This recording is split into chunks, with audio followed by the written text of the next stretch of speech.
Good morning everyone. Study with Preksha 5483 में आपका स्वागत है। हम कर रहे हैं पाठ 14। संघर्ष के कारण मैं तुनक मिजाज हो गया। साक्षात्कार है ये। कॉम्पिटेंसी हैं 605 और 503।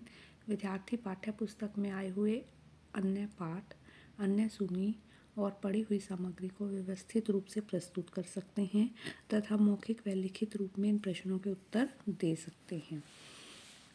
दिए गए कथांश को आपको ध्यानपूर्वक पढ़ना है और नीचे दिए गए प्रश्नों के उत्तर देने हैं। मनुष्य का जीवन संघर्षों से भरा हुआ है।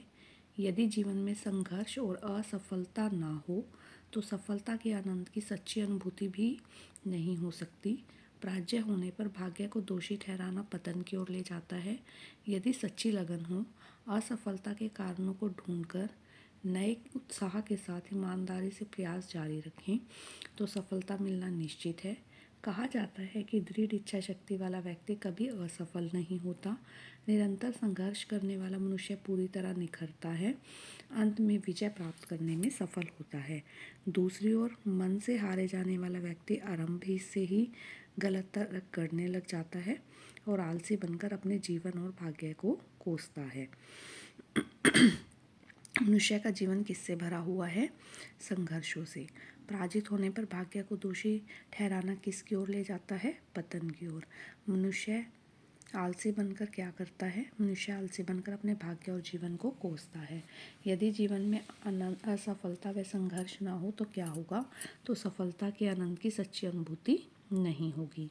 नीचे दिए गए शब्दों से वाक्य बनाने हैं। संघर्ष, मनुष्य का जीवन संघर्ष से भरा हुआ है। भाग्य, मनुष्य परिश्रम के द्वारा अपना भाग्य बदल सकता है। असफलता, असफलता मनुष्य को सफलता की ओर ले जाती है। इसका आपको उपयुक्त गद्यांश का शीर्षक लिखना है, असफलता से सफलता की ओर। सच्ची लगन से कार्य करने पर क्या होता है? यदि सच्ची लगन से कार्य किया जाए तो सफलता मिलना निश्चित हो जाता है। मन से हारने वाले व्यक्ति का क्या होता है? मन से हारने वाला व्यक्ति गलत तर्क करता है और आलसी बनकर अपना भाग्य और जीवन कोसता है। कैसा व्यक्ति कभी असफल नहीं हो सकता? अंत में वह क्या प्राप्त करता है?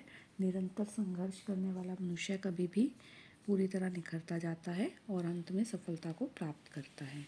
गद्यांश के अनुसार पतन की ओर कौन ले जाता है और कैसे? पराजय होने पर भाग्य को दोषी ठहराना पतन की ओर ले जाता है। 511 गतिविधि है हमारी 2। 511 और 610 कॉम्पिटेंसी कोड है। गतिविधि 2, विद्यार्थी कक्षा 7 के स्तर के विभिन्न प्रकार की पाठ्य सामग्री जैसे समाचार पत्र, पत्रिका, कहानी, जानकारी परक सामग्री की समझ कर अपनी भाषा में लिख सकते हैं। निम्नलिखित गद्यांश को पढ़कर प्रश्नों के उत्तर देने हैं। भारत में संगीत के क्षेत्र में अनेक वाद्य यंत्रों का विस्तार हुआ है। ये वाद्य यंत्र अलग अलग तरह से बजाए जाते हैं। तबला, ढोलक जैसे वाद्य यंत्रों को भांप देकर बजाया जाता है तो बांसुरी, शहनाई को फूंक से, सितार, संतूर आदि को तारों में कंपन पैदा करके बजाया जाता है। संगीत में वाद्य यंत्रों का महत्वपूर्ण स्थान रहा है। सुरों को ताल देने के लिए तरह तरह के वाद्य यंत्रों का प्रयोग किया जाता है। कुछ चुनिंदा वाद्य यंत्रों के वादन में शोहरत हासिल करने वाली हस्तियां हैं।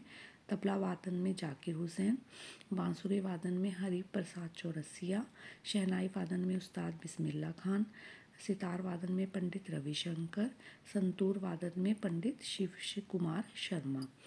फूंक से बजाए जाने वाले विभिन्न वाद्य यंत्र कौन से हैं? बांसुरी और शहनाई दोनों हैं। शहनाई का आकार कौन सा होता है? बेलनाकार होता है। हरि प्रसाद चौरसिया कौन सा वाद्य यंत्र बजाते थे? बांसुरी। एक तारा या गिटार कैसे बजाया जाता है? तारों में कंपन पैदा करके। वाद्य यंत्रों के वादन में शोहरत हासिल करने वाली हस्तियां लिखनी है हमने। दयाशंकर शहनाई बजाते हैं, हरि प्रसाद चौरसिया बांसुरी बजाते हैं, बिस्मिल्ला खान शहनाई बजाते हैं, वी बलसारा पियानो बजाते हैं, पंडित रविशंकर जो हैं हमारे सितार बजाते हैं। दिए गए शब्दों के अर्थ लिखकर वाक्यों में प्रयोग करने हैं। शोहरत, प्रसिद्धि, सचिन तेंदुलकर को क्रिकेट से शोहरत मिली। हस्तियां, बड़ा व्यक्तित्व, आज हमारे विद्यालय में लोकप्रिय हस्तियां आई हुई हैं। दिए गए प्रत्ययों से आपको एक एक शब्द बनाना है और उनको वाक्यों में प्रयोग करना है। प्रत्यय होते हैं जो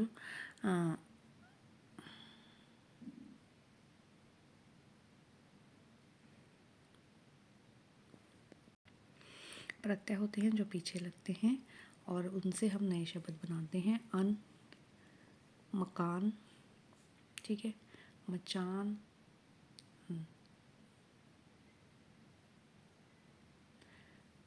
अनपढ़, वह अनपढ़ है, या खटिया, ठीक है, वह खटिया पर बैठा है। हरियाणा में लोकगीत किन किन अवसरों पर गाए जाते हैं? हरियाणा में लोकगीत शादी विवाह, जन्मोत्सव, सांझी आदि के अवसर पर गाए जाते हैं। आपको किस प्रकार का संगीत पसंद है और क्यों? मुझे शास्त्रीय संगीत पसंद है क्योंकि वह मेरे मन को अच्छा लगता है। उस्ताद बिस्मिल्लाह खान कौन सा वाद्य यंत्र बजाते थे? उन्हें कौन कौन से सम्मान मिले? बिस्मिल्लाह खान जो है हमारे शहनाई बजाते थे।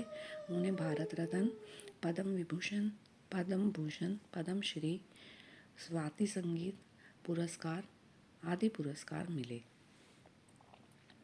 गतिविधि 3 है 622। विद्यार्थी शब्दकोश से परिचित होकर शब्दों को सरलता से ढूंढकर उनके विषय में जानकारी प्राप्त कर सकते हैं। शब्दकोश, शब्दकोश क्या है? शब्दकोश से हमारी शब्द समृद्धि होती है। शब्दकोश का उपयोग शब्दकोश क्रम में जानकारी होना अति आवश्यक है। ये हमारे शब्दकोश के अनुसार वर्ण क्रम दिए गए हैं। ये वर्णमाला के अनुसार है। तो वर्णमाला जो हम बचपन से पढ़ते आ रहे हैं, शब्दकोश जिसके अनुसार उन्हें एक बुक में, डिक्शनरी में अरेंज किया गया है, वो हमारा शब्दकोश है। हिंदी शब्दकोश में ज के बाद कौन सा वर्ण आएगा? देखिए हम ढूंढते हैं ज के बाद हमारा क्या है? ज्ञ से ज्ञानी वाला ज्ञ, तो ज्ञ। हिंदी शब्दकोश के अनुसार प्रथम वर्ण कौन सा होगा? छोटा अंक सबसे पहले आता है। हिंदी शब्दकोश के अनुसार सबसे अंत में कौन सा शब्द आएगा? ह सबसे अंत में आया है। हिंदी शब्दकोश में निम्नलिखित में से कौन सा सर्वप्रथम आएगा? ये इसके लिए कमेंट सेक्शन ओपन है। आप लोग कमेंट कर कर बताएंगे कि इनमें से आप इसको अरेंज करेंगे कि कौन सा शब्द जो है हमारा सबसे पहले आएगा। पहले पहला अक्षर, फिर दूसरा अक्षर, फिर तीसरा अक्षर, इस तरह हम मिलाते हुए इसको अरेंज करेंगे शब्दकोश के अनुसार। इसी तरह इनको भी हम शब्दकोश के अनुसार अरेंज करेंगे। हमारे पास 4 अक्षर हैं, उनको हमें इसके शब्दकोश के अनुसार व्यवस्थित करना है। इसके बाद अगला देखिए, क के बाद कौन सा अक्षर आता है? क के बाद आप देखिए क्ष, क्ष अक्षर आया है हमारा। शब्दकोश में श से पहले कौन सा वर्ण आएगा? श से पहले देखिए आपका आया है श्र, श्र आया है। शब्दकोश में कौन सा सर्वप्रथम आएगा? ये आप ढूंढेंगे और अपने अनुसार व्यवस्थित करेंगे और कमेंट सेक्शन में बताएंगे कि कौन सा सबसे आएगा। ठीक है, इसका आप कमेंट में आंसर देंगे। निम्नलिखित को आपको क्रमानुसार व्यवस्थित करना है। इसको भी आप देखेंगे, खरगोश, खिलौना और खजाना, इनमें से कौन सा सबसे पहले आएगा।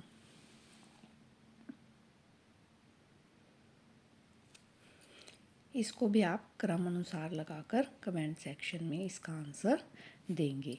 ये है आपका शब्दकोश। इसको आप ध्यान से देख लीजिए कि कौन सा अक्षर पहले आना है। जैसे आप इंग्लिश के लगाते हैं ए वाले, फिर बी वाले, फिर सी वाले, इसी तरह आप इनको भी लगाएंगे शब्दकोश के अनुसार। अगर आपको वीडियो पसंद आए तो आप चैनल को सब्सक्राइब कीजिए। Please like, share and subscribe.